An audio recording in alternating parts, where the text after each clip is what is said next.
ابراہیم علیہ السلام بیت اللہ کی تعمیر فرما رہے ہیں اور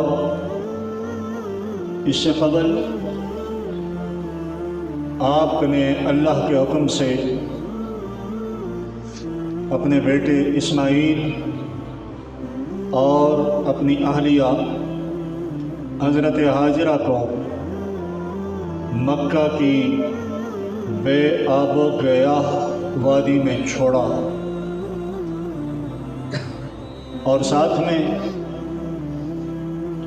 بچے کی اہلیہ کی فکر بھی لاحق ہے اور رب کے حضور دعا فرما رہے ہیں، ربنا انی اسکنت من ذریتی الہ العالمین، میں اپنی اولاد کو اس بے آب و گیاہ ویران علاقے میں تیرے حکم پر چھوڑ کر جا رہا ہوں۔ ایسا بے آب و گیاہ غیر ذی زرع جس میں اناج کا ایک دانہ تک نہیں اگتا،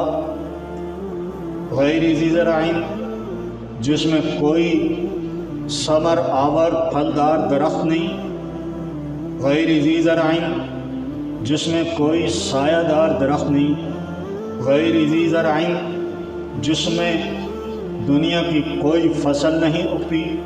غیر ذی زرع جس میں دنیا کا کوئی پھل نہیں پایا جاتا، غیر ذی زرع ایسا ویران بے آب و گیاہ علاقہ جس میں کھانے پینے کا کوئی بندوبست انتظام نہیں، انسان کا رہنا یہاں بظاہر ناممکن ہے، غیر ذی زرع زندگی کے بظاہر کوئی آثار نظر نہیں آ رہے، غیر ذی زرع الہ میں ایسے علاقے میں چھوڑ رہا ہوں جہاں چرند و پرندی نظر نہیں آ رہے، ان کی خوراک کا بھی بندوبست نہیں ہے۔ الہ میں اپنی اولاد کو تیرے آسرے پر، تیرے سہارے پر اس علاقے میں چھوڑ کر جا رہا ہوں۔ عند بیتک المحرم، اوپر تیری ذات ہے اور نیچے تیرا گھر ہے، اس بیت اللہ کے سائے کے علاوہ یہاں کسی اور کا سایہ موجود نہیں، کوئی اور چیز موجود نہیں۔ الہ تو نے حکم دیا، میں نے اپنی اولاد کو تیرے حکم پہ یہاں چھوڑ دیا۔ ربنا لیقیم الصلاۃ، میری آرزو کیا ہے یا اللہ، یہ دنیا والے تیرے سامنے سجدہ ریز ہوں، تیرے لیے نماز پڑھیں، تیرے لیے رکوع کریں، تیرے لیے عبادت کریں، تیری تسبیحات کریں، اور فَاجْعَلْ أَفْئِدَةً مِّنَ النَّاسِ تَهْوِي إِلَيْهِمْ، میرا یہاں تک کام تھا،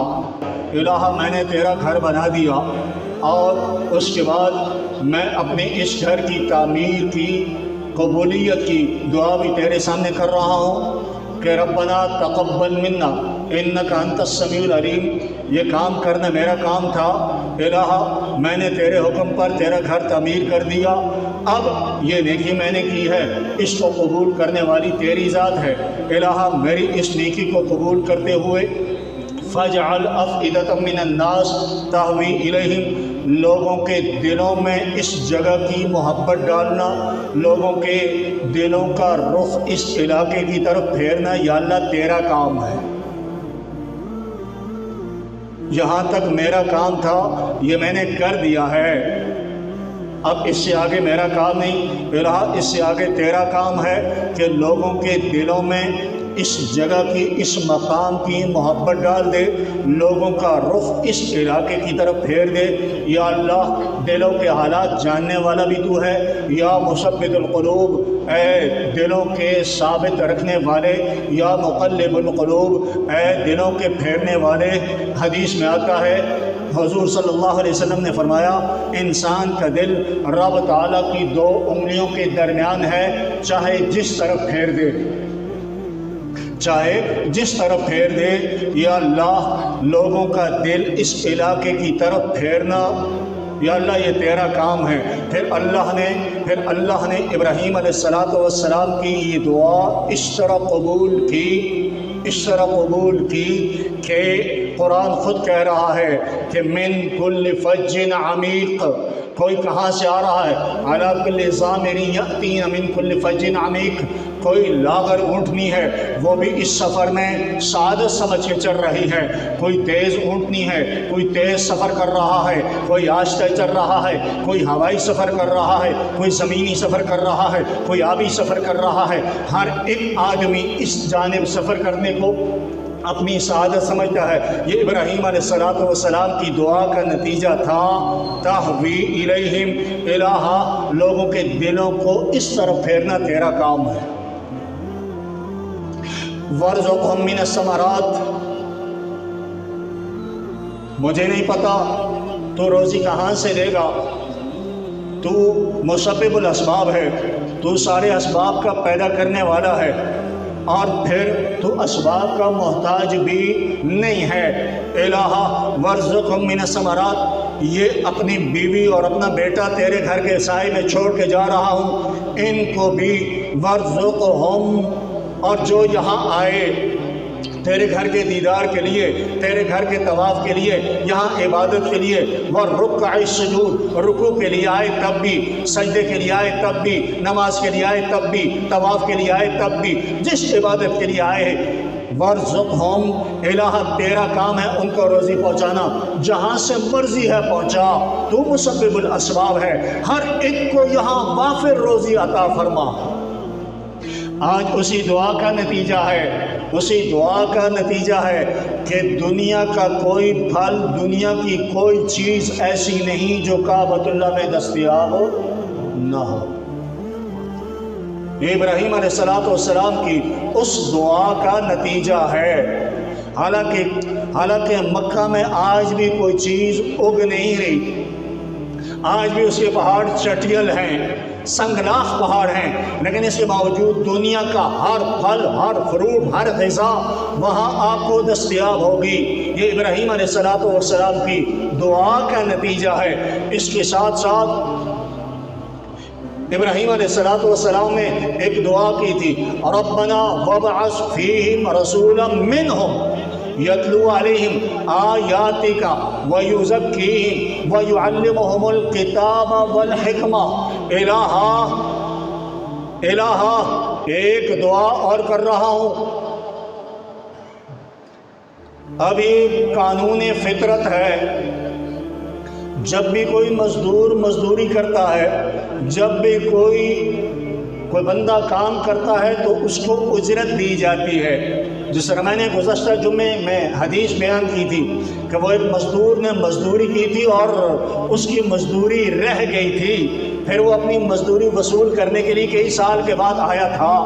تو یہ دستور ہے ایماندار لوگوں کے ہاں کہ مزدور کی مزدوری اس کے پسینہ خشک ہونے سے پہلے ادا کر دی جاتی ہے۔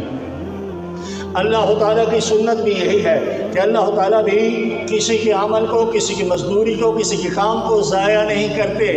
اس کے عمل کو قبول کرتے ہوئے اس کو اس کا صلہ اور اجر عطا فرماتے ہیں۔ ابراہیم علیہ السلام نے جب کعبۃ اللہ تعمیر فرمایا اور کعبۃ اللہ کی تعمیر مکمل ہوئی تو اب وقت آیا اجرت دینے کا، اب وقت آیا معاوضہ دینے کا۔ اللہ تعالیٰ نے ابراہیم علیہ السلام سے کہا کہ تو نے مزدوری کر لی ہے، تو نے میرے گھر کو تعمیر کر لیا ہے، اب بتا تیری مزدوری کیا ہے۔ ابراہیم علیہ السلام نے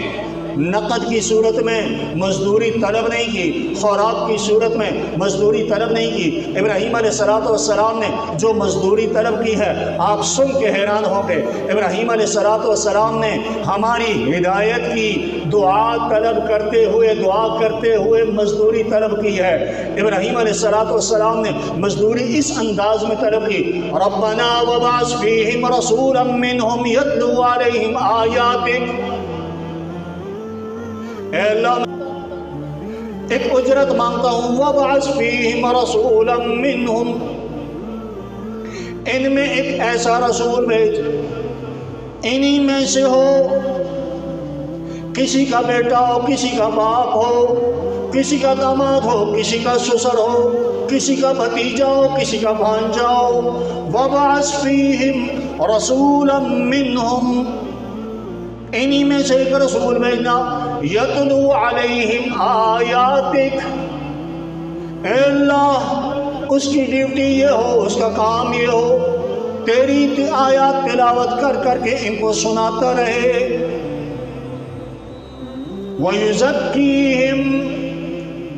ان کو اندر سے باہر سے پاک صاف کر دے، جتنے بھی گناہ، جتنی بھی آلائشیں، جتنی خرافات، جتنی بدعات، جتنے شرک، جتنے مصائب ان کے اندر موجود ہیں، وَيُزَكِّيهِمْ، الہ ان کو ان خرافات سے وہ پاک صاف کر دے، وَيُعَلِّمُهُمُ الْكِتَابَ وَالْحِكْمَةَ، انہیں کتاب کی تعلیم بھی دے، قرآن کی تعلیم بھی دے، اور حکمت و دانائی کی تعلیم بھی دے۔